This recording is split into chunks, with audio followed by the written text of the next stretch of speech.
All right, this is for Carol over on Patreon. You asked me a really great question, and I've got a couple minutes to kill here that I can finally get on with answering it. Out and about with Zeus here on a walk. It's a small local park, not a very I don't know, very big or full of trails, but it's just a really nice one. It sort of skirts the Alouette River here. And hey, buddy. And I happen to have my camera with me because I love getting fall pictures and stuff like that. So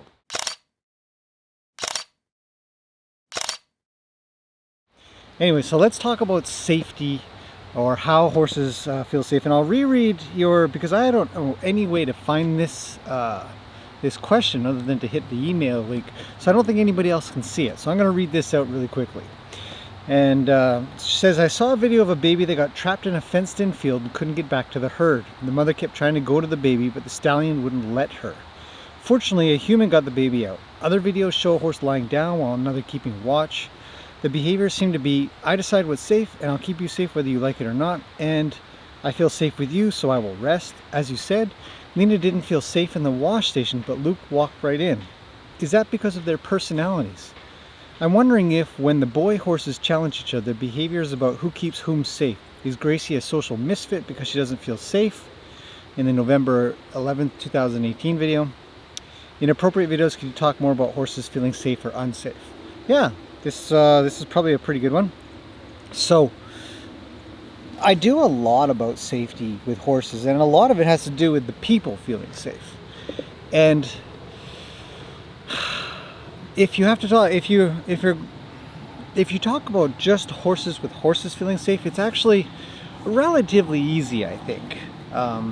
The leader of the herd, or the one that is behaving as the leader of the herd, must be one that the other horses consider a horse that will take care of things, or at least be able to lead off into a place where it's going to be safe if they have to run away.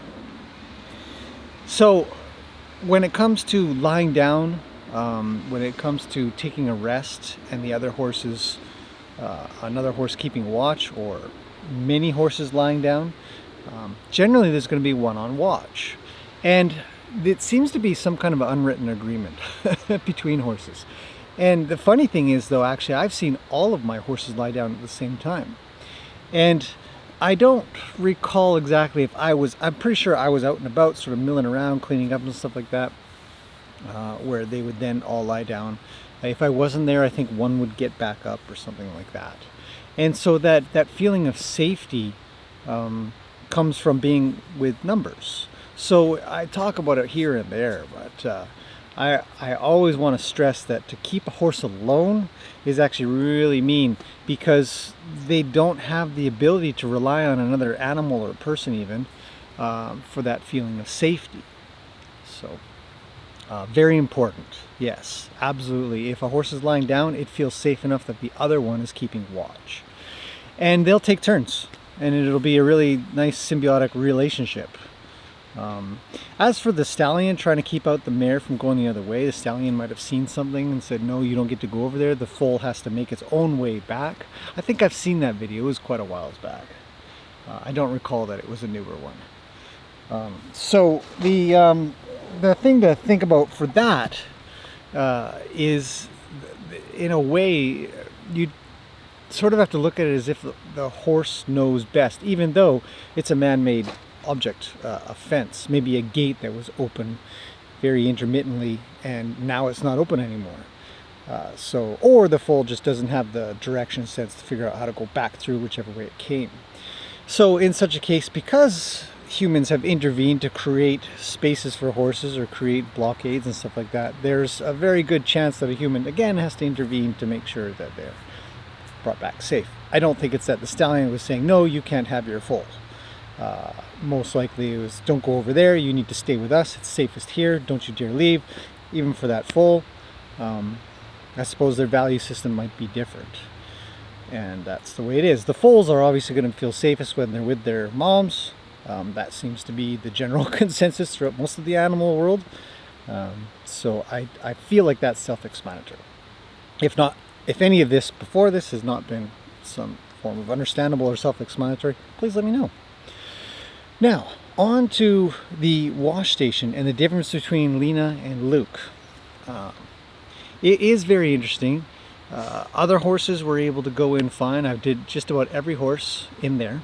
Actually, I did all the horses in there, except for Gracie, because I needed to sort of lock her off into a shelter to do her, because she has to stay there. Lena was the most resistant and the one that wanted to leave the fastest. Now Luke he's been everywhere with me. We've done a lot of things. It's not that I haven't done a lot of things with Lena, but Luke has been around quite a bit. The other thing about Luke I feel is different than Lena is that he's been in stalls and he's been in barns a heck of a lot more than she has. I feel like she's spent most of her life outside. So going into a closed off area like that would be rather worrisome to her. Whether or not she should or would feel safe with me, I think is a separate item from that. I think they have every right to say, I'm really worried. She still came in with me. She didn't try to pull me away. She didn't try to aggressively resist. She said, no, I'm not really ready. This feels really worrisome, but I'll kind of go in with you.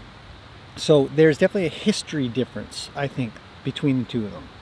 The solution is always the same, and I've said this before, that in the end it's irrelevant as to what has caused that. Not enough stall time, they've been in a stall but they got beat, I don't know, whatever. Any of these things that have sort of said to the horse, going in there is scary. Other people have brought up whether or not it's because the walls are white, it's too bright for her. And it could very well be. The bright lights up top, down the bottom, she's like, ooh, what are those? I can't see, they're really bothering my eyes. That could be. If that's the case, then there's something to be said for working with her blind. So I've done this before with her. I've had a tarp over top of her head and led her around, and she has to have a lot of trust in me on the lead rope, and that was one of the exercises, to work with her with the feel of the lead rope and the halter to get her to move around, and it was quite successful. So she does have a lot of trust in me, and I think that if it were somebody else maybe, or if I had maybe been more aggressive about it or rougher about it, I think I would have had more trouble. So my approach is much more, I think in some cases, more patient and more reassuring and quiet, to a point where she has no option other than to sort of stick with me. I'm not going to give up, and I'm not telling her she has to be worried about anything other than just come on in. So there is a little bit of pressure to come in, but I don't want to heighten the fear. I don't want to make a situation worse, and I'm always looking to be able to sort of release that scare factor that you provide as a human being. You have to be able to say, go, get moving. That is a form of pressure no matter what. So it's going to add, but when they do, when they respond, you can pet them and ask for their head down and all those kinds of things that are repetitive over time. So to be scared in a situation like that is great. I actually look forward to it, for them to show me something that tells me that they're really worried, because then I get to work on building another step in my huge staircase of trust. And I really like that. So hopefully that answers your question.